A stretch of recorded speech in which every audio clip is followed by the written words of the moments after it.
ऐसी बहुत सी परंपराएं बनी हुई हैं जिनको मतलब अपने लेवल पर बनाया गया है और मतलब तरह तरह के ताने बाने सुनने में मिला है। तो हर प्रकार की उनका विरोध होना चाहिए। हर प्रकार का होना चाहिए। अभी मैं आपको बताता हूँ भाई साहब, एक वाक़या घटित हुआ था मेरी बहन के साथ में। मैं सबसे छोटा हूँ, उसके बाद मेरा बड़ा भाई है, सबसे बड़ी हमारी बहन है। ये 90 के दशक की बात है। हमारी बहन की शादी हुई थी उस वक़्त 8वीं क्लास में हमारी बहन की शादी हो गई थी। 10वीं होने के बाद उसको भेज दिया गया था ससुराल। उसके बाद 2001 में जो सिस्टर के घरवाला था उसकी हार्ट अटैक से मौत हो गई थी। उसके बाद 1-2 साल के बाद परिवार अपना बड़ा है, चाचा की लड़की की, चाचा के लड़के का, उनकी शादी वगैरह हुई। सिस्टर को बुलाया गया। सिस्टर को उन तमाम रस्म व रिवाज से दूर कर दिया गया जो जिस पर उसका हक बनता था। ये कहकर कि ये तो विधवा है। विधवा ना कोई होना तो नहीं, विधवा उसका तो उसका कसूर क्या है विधवा होने में? उसका तो कसूर नहीं है। उस वो कौन ऐसी स्त्री जो विधवा होकर खुश है? तो उसको उन रस्म व रिवाज से दूर कर दिया गया। कोई गठड़ी आंधी की देते हैं शगुन की, गठड़ियाँ नहीं खोलेगी, विधवा है, उसको दूर कर दिया जाता। दूसरी सुहागन लड़की को ले आते हुए इसको खोलो, ये खोलेगी। और कोई शगुन के तौर पर कोई चीज़ आती है, ये हाथ नहीं लगाएगी, पहले सुहागन स्त्री हाथ लगाएगी। सर साहब 1 मिनट आपने रोकना चाहेंगे। एक तो उसको मतलब उसका पति चला जाओ, जिस औरत का उसका सहारा हुआ है, जीवन साथी हुआ है, उसका दुख ऊपर तो मतलब बार बार उस चीज़ को उसको मतलब एहसास कराना। भाई साहब उसी मुद्दे पर मैं आ रहा हूँ। एक तो परमात्मा का कहर उस पर बरप गया, दूसरा समाज की व्यवस्था और समाज के नियम उसको जीते जी मार रहे हैं। आदि तो वो पहले परमात्मा ने मार दिया उसको, दूसरा समाज के नियम और गली छड़ी व्यवस्था उसको पूरा मार देती हैं। इस तरह से उसके साथ दुर्व्यवहार, उसकी सौतेलापन किया जाता है जैसे उसके पति को उसने मारा हो। तो एक विधवा स्त्री जब विधवा होती कोई भी स्त्री, तो उसका जीवन एक सन्यासी की तरह हो जाता है। सारी उसकी अपेक्षाएं, सारी उसकी आशाएं, सारी उसकी उम्मीदें, यहाँ तक कि सारी उसकी काम वासना पति की मौत के साथ ही खत्म हो जाती है। उसका जीवन एक सन्यासी की तरह हो जाता है। होना तो ये चाहिए समाज में कि उसको पहले से ज़्यादा आदर मिलना चाहिए, ताकि उस दुख को भुला सके। उसको दुख को बुलाकर उसको पहले से ज़्यादा उसको सम्मान देना चाहिए समाज को। लेकिन समाज के नियम, समाज की व्यवस्थाएं ऐसी हैं कि उसको जीते जी मरने पर मजबूर कर देते। उसके साथ ऐसा दुर्व्यवहार होता है, ऐसा सौतेलापन होता है जिसका मैं शब्दों में बखान नहीं कर सकता। तो आज मेरे स्टेज पर भी यही बात कही थी कि ऐसी सोच को हमें उखाड़ फेंकना है जो हमारी माताओं को, हमारी बहनों को, हमारी पत्नियों को उनसे जीने का अधिकार छीन लेती है। समाज ऐसी रूढ़िवादी विचारधारा को जड़ से उखाड़ फेंकना है जो समाज की जड़ों को खोखला कर रही है।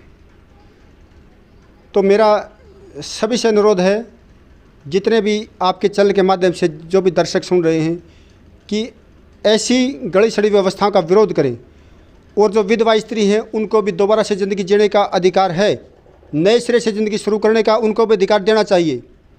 सरपंच साहब देखा जाओ कई बार क्या हुआ, मतलब अपना समाज में अगर किसी लड़की का पति गुजर जाए है तो जेठ का या देवर का अपन लत्ता दे दे, हाँ नहीं, उसके बाद भी उसके मतलब उन्हें विधवाड़ा उसमें रखा जावा।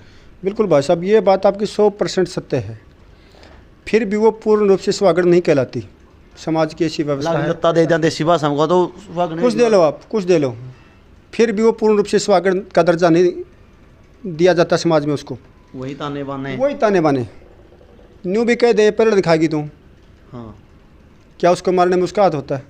वो तो पुरानी मर्जी है। किसी भी पुरुष को ये नहीं कहा जाता उसकी गड़ाई मरती है कि तू पहले दिखा गया, वो चचार लिया हो यार। ये मेरे को कई बार ऐसा हो जाए, एक मर की दूसरा भी ब्याह कराए, दूसरा तीसरा चौथा कर ला लो। किसी भी पुरुष को ताना नहीं मिलता, लेकिन स्त्री को ताना मिलता है, क्योंकि जितनी भी व्यवस्थाएं, जितने भी नियम हैं वो स्त्री को निशाना बना के बनाए गए हैं इसमें। और सारे नियम, सारी व्यवस्थाएं पुरुष ने गढ़ रखी हैं। ये कोई ऊपर वाले ने नहीं बना रखी, इनको धर्म के साथ जोड़ दिया, ताकि धर्म के साथ जोड़ने के बाद स्त्री अपने अधिकारों के लिए नहीं लड़ेगी, ये समझेगी कि तो धर्म हमारा। आवाज़ नहीं उठाऊँ, आवाज़ नहीं उठाएगी, बगावत नहीं करेगी इनके लिए।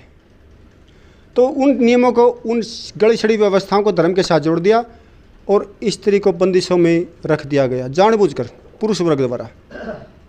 लेकिन मेरा ये मानना है जिस दिन स्त्रियां जागरूक होंगी, अपने अधिकारों को समझेंगी, उनको जानेंगी, तो एक दिन पूरा स्त्री समाज सड़कों पर आएगा और अपने अधिकारों को पुरुष वर्गों से लेगा।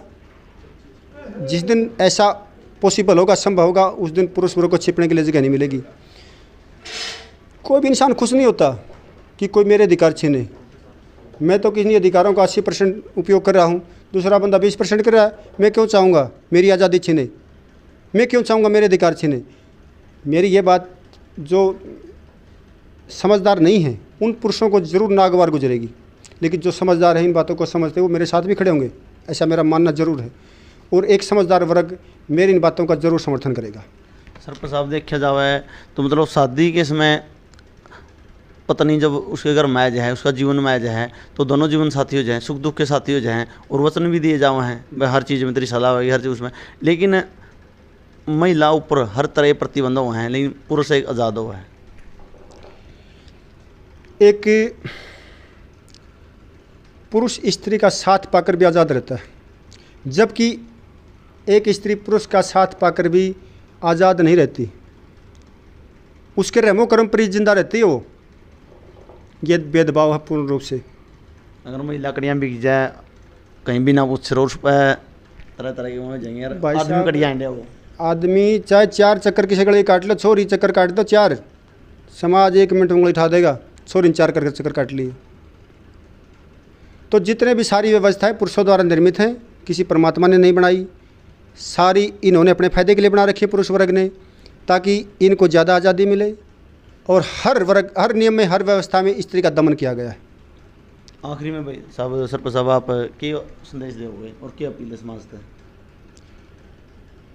समाज से मेरा अपील है कि जो ये समाज में रूढ़िवादी विचारधारा है, जो विसंगतियां हैं, कुरीतियां हैं, जो विडंबनाएं हैं, इनको दूर करने में सहयोगी बने, इनको जड़ से उखाड़ फेंकें। ये मेरा अनुरोध है उस जागरूक वर्ग से। समाज में हर तरह का वर्ग है जो ये भी नहीं चाहता कि हम अपने अधिकार स्त्रियों को क्यों दें, ऐसा भी वर्ग है। और जो समझते हैं कि दोनों वर्ग बैलेंस रहे, स्त्री और पुरुष, वो देने के लिए राजी भी होगा और वो इस समर्थन का जरूर पहल करेगा। तो मेरा सभी से अनुरोध है कि स्त्रियों को बराबर का दर्जा दें। वो आपकी पत्नी आपकी गुलाम नहीं है, वो आपकी साथी है। साथी और गुलाम में बहुत अंतर होता है। स्त्री को हमेशा साथी समझें, गुलाम ना समझें। धन्यवाद। सभी साथी भाई वीडियो ने ज़्यादा से ज़्यादा शेयर करिए और एक समय कमेंट में अपनी राय रखिए। और जो ये परंपराएं बनाई हुई हैं, सरपंच साहब के विचार आपने सुने होंगे, एक समय कमेंट के माध्यम से अपनी राय रखिए और वीडियो ने ज़्यादा से ज़्यादा शेयर करिए। जय हिंद, वंदे मातरम।